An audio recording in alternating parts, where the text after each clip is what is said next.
Hey, what's going on everyone? Welcome back to our corner applicator video series. In this video, we're going to be talking about how to clean your corner applicator when you're done with it. Now, if you haven't seen the earlier videos in this series, make sure to check them out. We talked about what is a corner box and what does it do, what your mud consistency should look like, and how to run the corner applicator. So if you haven't checked out all those videos, make sure to check them out. In this final video, we are just talking about how to clean the actual corner applicator, and it's not rocket science. We've talked about this in our other videos where we clean the automatic taper as well as our flat boxes. Really, you just want to get rid of all the mud on it. The most important thing is to not let the mud dry up. Clean it right away. You could do that using a hose. You could do it using a pressure washer with lower PSI. You don't want to break some of the parts on there. Or you can even just take it to a car wash. So very easy to clean.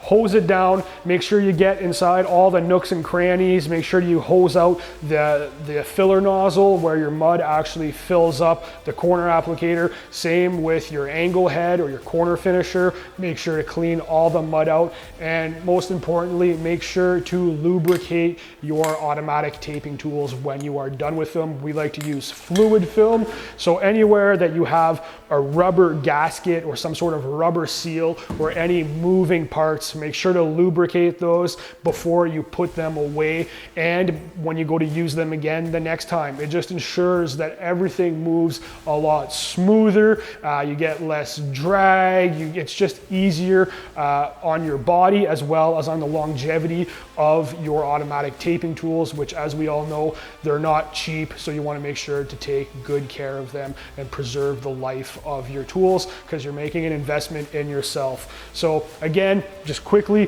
hose it all off, get rid of any mud, do the best job you can, and lubricate them. I hope that helped. Hope you guys enjoyed this video series. Thanks a lot. Thanks for watching and have a great day.